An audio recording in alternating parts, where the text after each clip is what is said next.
Então, agora vamos ter o nosso diretor, professor de yoga, terapeuta e professor de educação física, o Marcelo Satyan. Satyan, né? Como você fala.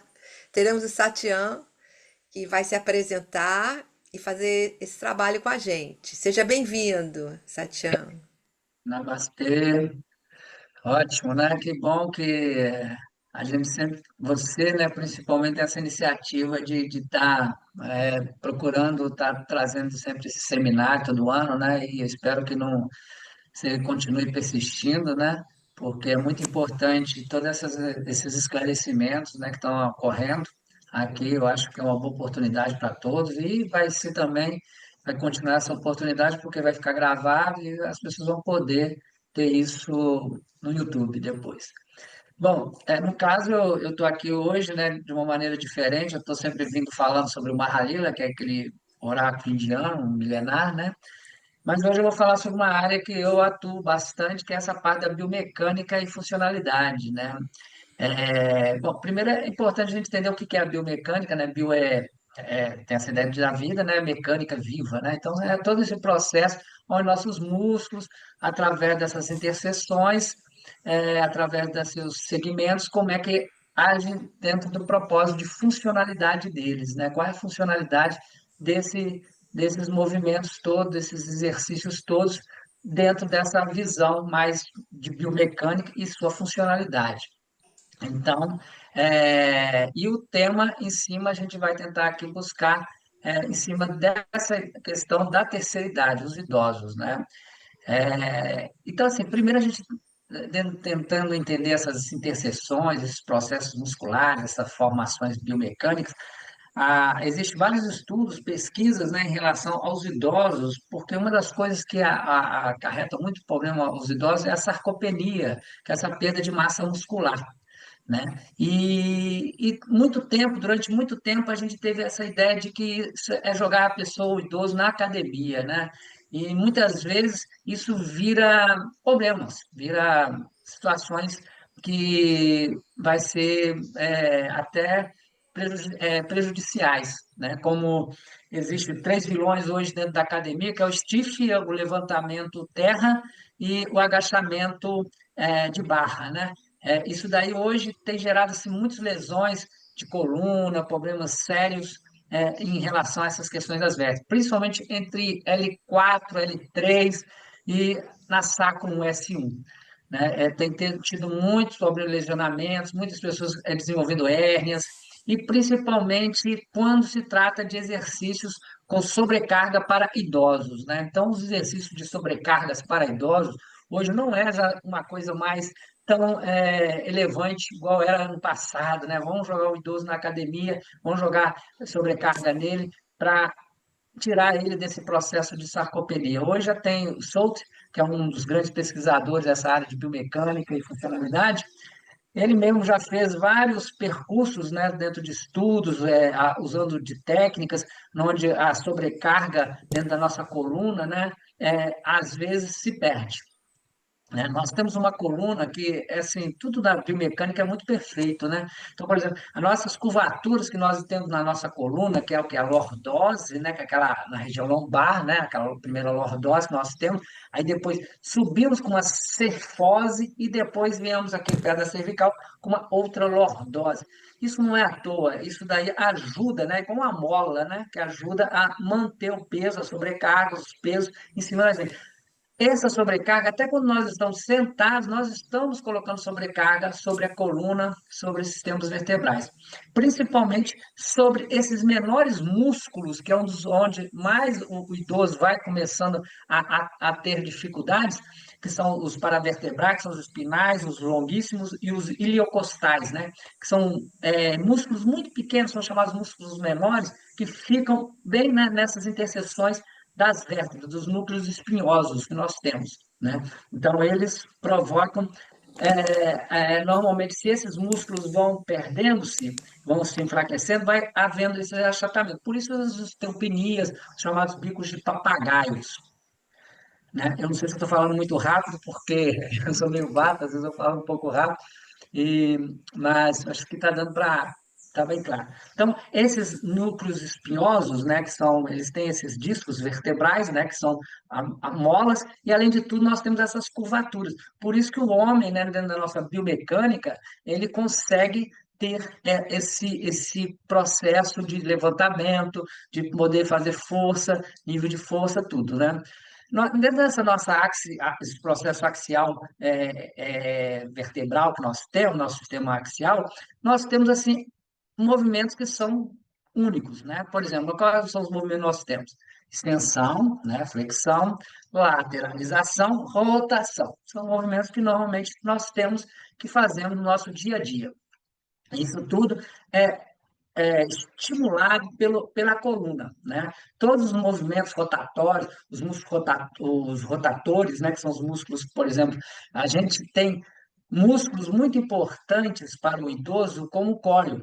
O que são os cólios? São os músculos dessa região abdominal. Você vai ver que a gente vai tendo flacidez abdominal, né? E por isso que é muito importante o oblíquo, os músculos, quando são os oblíquos abdominais, os transversos abdominais, principalmente o reto abdominal, que é aquele que dá, né, o elemento para que a gente possa ter esse processo de extensão e flexão perfeito, sem ter choques em órgãos, vísceras, principalmente nas vísceras que são mais externas.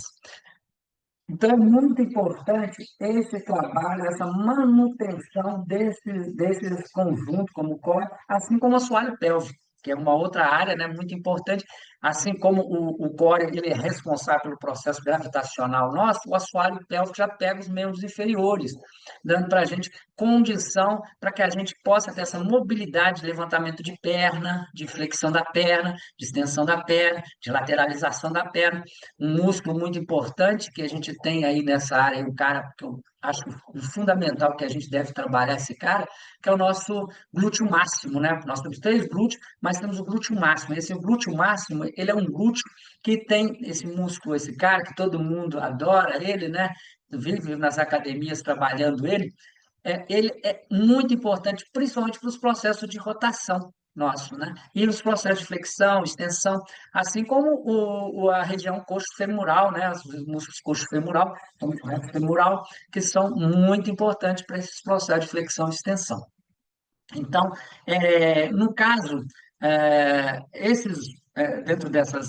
dentro dessas pesquisas sobre a sarcopenia e as tendências, por exemplo, uma coisa que também não posso esquecer aqui de falar é sobre a questão do idoso. Por exemplo, se você for ver o idoso, ele vai encurvando, né? Essa curvatura é porque existem os músculos, são os romboides, que são esses músculos que ficam ajudando a pá, né? A nossa pá ou a nossa asa a comprimir-se, né?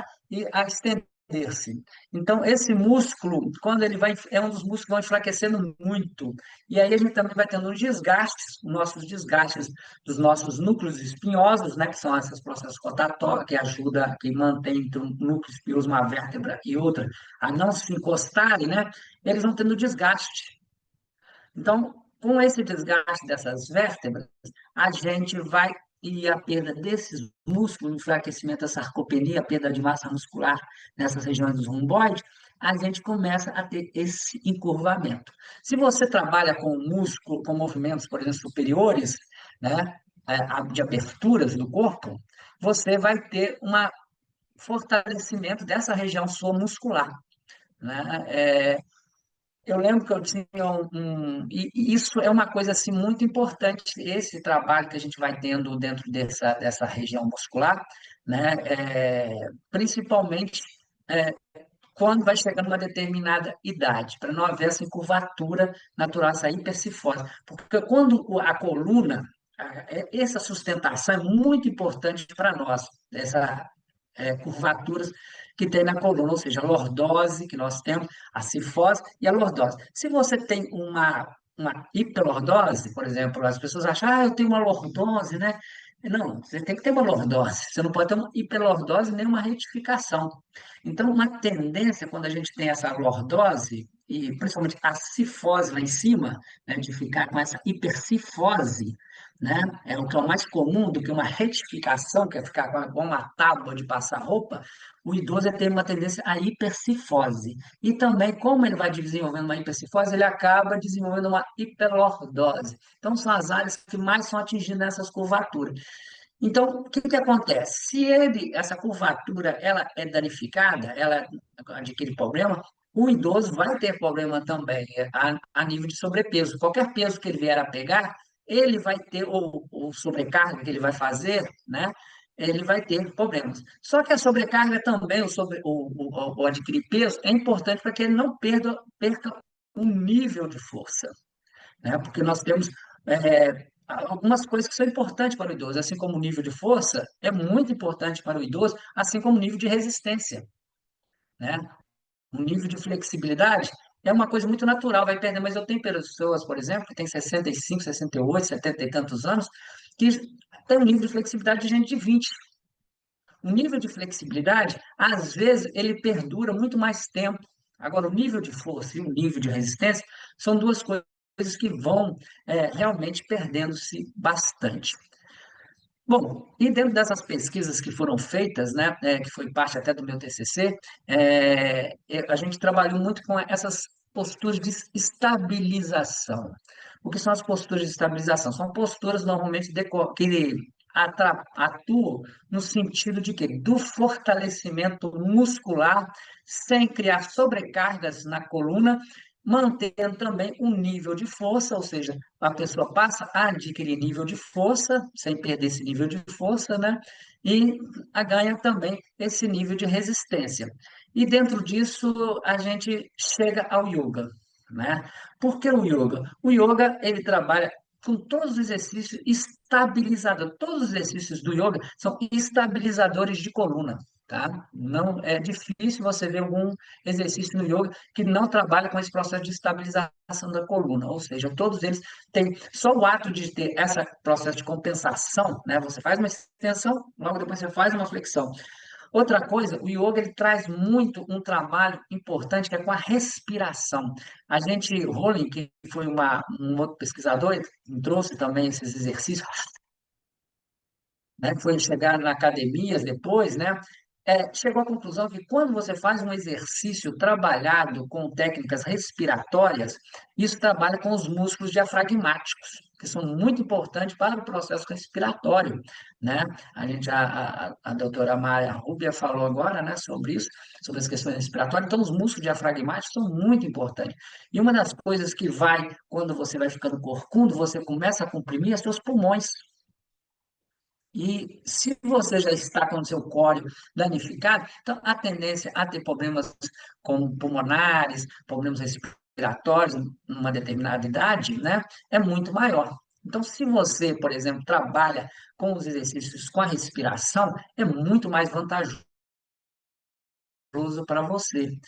E isso o yoga sempre instituiu como regra, né? As posturas, você inspira numa extensão, expira numa flexão, né? Inspira. Então, esses movimentos todos, isso ajuda a aumentar, assim, o potencial diafragmático dos músculos diafragmáticos nossos, que são músculos esses necessários, importantes para o nosso contingente biomecânico. Então, eu vou falar aqui de algumas posturas, que é o Kamalasana, o Badahasana e o Navasana, que são três posturas, eu vou fazer elas aqui para vocês verem como elas são feitas, e são posturas do yoga, né, que hoje, dentro de muitos cientistas dessa área da biomecânica, vem concluindo como áreas importantes para nós, né? Então, uma dessas daí, infelizmente, né, a ideia era que tivesse uma modelo aqui, ela ia fazendo, e eu iria falando. Eu tinha pegado uma aluna minha lá em Caparaó, só que eu não estou na Serra do Caparaó, estou aqui em Juiz de Fora, na casa da minha filha, né? Vim tomar conta dos meus netos para ela viajar. Então, infelizmente, eu não tenho ninguém, então eu mesmo vou ficar aqui como modelo, vou fazer o exercício e depois vou falar dos benefícios desse exercício, o que que ele trabalha dentro desse processo de funcionalidade e biomecânica, ok? Então, eu vou baixar aqui um pouquinho. É, então, a primeira das que a gente vai fazer é a Kumbhalas, Kumbha. Kundalhasana, né? Que é a postura, vamos lá, mais portuguesar, que é a postura da prancha, né? Então, essa postura, ela tem muitas variações. Você pode fazer ela de forma isométrica, né? Que pode ser desse jeito, né? Você pode estar fazendo ela, né? Essa é uma forma isométrica da prancha, né? Essa é uma maneira isométrica de você estar trabalhando. Quando eu estou trabalhando com isso, eu estou movendo toda a minha elevação muscular dessa área aqui. Eu também estou trabalhando essa região aqui de manguito, deltoide, né, região, os crônios, que são a crônio, que é uma outra região muito importante, ela estabilizada, ela é muito melhor para não dar lesões. Então, se você faz um exercício, por exemplo, supor, com halteres, muitas vezes pode afetar o acrônio. Por quê? Porque você está em movimento. Quando você estabiliza, o acrônio naturalmente ele se fortalece ali, vai dar espaço para que os outros músculos possam trabalhar também, como o deltoide e o outro músculo também que a gente pode chamar aqui seria os músculos como o manguito, né? Que é esse músculo tão importante que dá, além do bíceps e tríceps, que tão comum e tão conhecido. Então, você pode fazer ela de uma forma isométrica, ou você pode fazer ela com algumas variações, né? Como essa daqui. No caso, ela deve ser reta, a gente deve observar bem a coluna, né? Cabeça, cervical, esse movimento todo deve ser bem considerado. E você pode também estar trabalhando com ela um pouco a perna aberta, né? É muito importante a gente permanecer com essa lordosezinha aqui, um pouco elevada, para que a gente haja dentro do. E você observar, quando você. Esse, então, gente, esse é um exercício fantástico para a gente trabalhar regiões do core, que são esses músculos abdominais, tão importante para nós, principalmente a pessoa que está envelhecendo. Esse músculo aqui, que é o músculo da decisão, são os músculos emocionais. E os músculos que trabalham com as situações gravitacionais nossas. E a prancha ela seria um dos músculos, um dos movimentos bem importantes nesse sentido. Outro seria a ponte, também muito usada, né? Ela trabalha muito os membros inferiores e vai trabalhar muitas as regiões do nosso assoalho pélvico, principalmente essa área de glúteos, tá? Então, esse daqui você coloca os pés alinhados, né? Você pode colocar as mãos ao longo do corpo, leve. Se você quiser fazer uma variação, você pode tirar o calcanhar do chão, né? Se você quiser aumentar nessa variação, você pode colocar o pé e fazer esse movimento. Isso daqui vai trabalhar também esse músculo tão importante que é a panturrilha. Quando você coloca a perna elevada um pouco, né? Faz esse movimento, você trabalha a panturrilha. E a panturrilha é o nosso coração principalmente do idoso, porque ali todo o sistema de bomba linfática, todo o sistema de artéria são bombados por essa região. Então, é muito importante nesse movimento se você fizer a ponte com essa variação, né? Usando-se dessa variação. Então, é um movimento muito importante, um exercício muito importante, você vai estar trabalhando bem nessa região de panturrilha. Ok, gente? Então, outro movimento, assim, também, assim, outro exercício muito importante, também porque ele trabalha muito essa região dos membros. E outra coisa muito importante é que esses exercícios sejam feitos sempre com a respiração, sempre conjuntamente com a respiração. Isso vai dar, como eu disse, mais desenvolvimento aos músculos diafragmáticos. E vão trabalhar bastante os nossos músculos, né, espinais, os longuíssimos e os iliocostais, que são músculos pequenos que vai tendendo-se, quando a gente vai ficando mais velho, os músculos vão se desgastando primeiro. Por que que se desgastam primeiro? Porque são os músculos menores, né?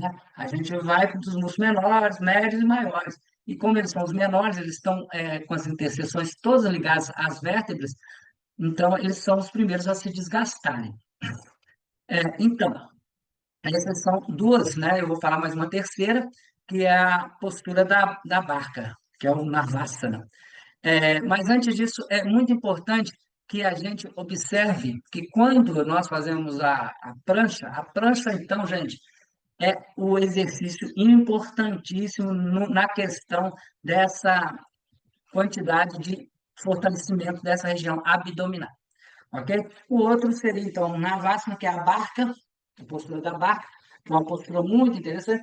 Para as pessoas que têm dificuldade, elas podem apoiar aqui, elevar a mão, né? Agora, quem tiver mais facilidade, pode tentar levar. Você, com isso aqui, você está fortalecendo os músculos também do quadrado lombar, que é a área muito importante, porque essa região, se eu não adianta se eu fortalecer essa área aqui, que é essas regiões dos músculos do corpo, se eu fortalecer o quadrado lombar.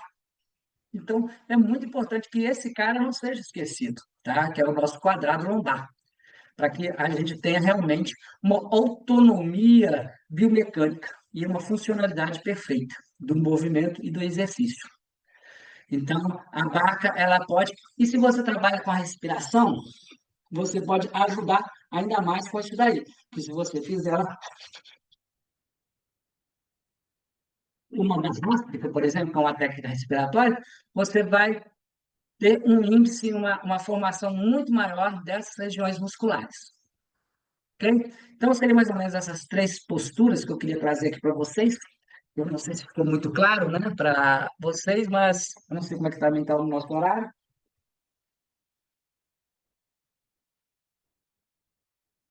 Eu não sei como é que Ainda está o dá nosso mais um horário. pouquinho, mais uns 5 minutos.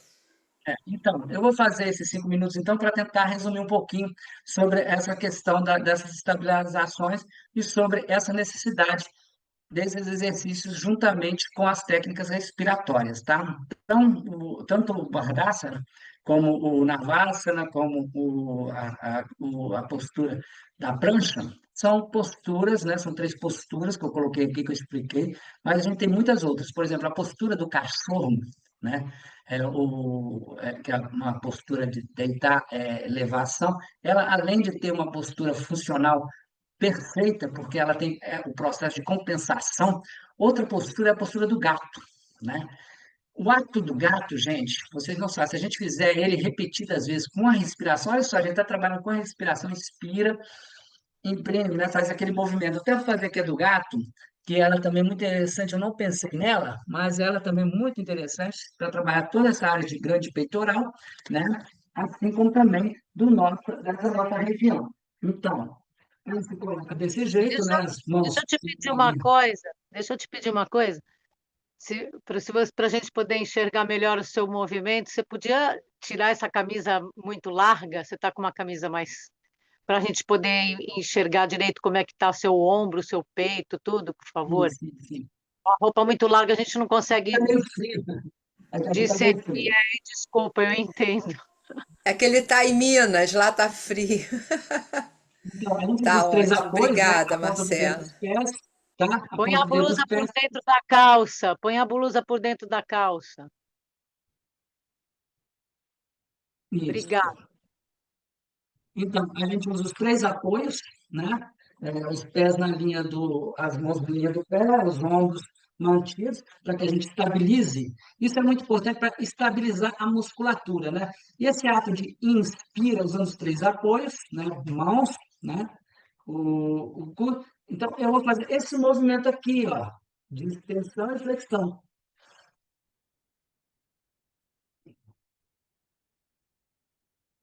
Nessa curvatura, é muito importante eu preservar o queixo vai até o peito, inspira, de ombros, muito importante afundar essa coluna, né? Porque nesse momento,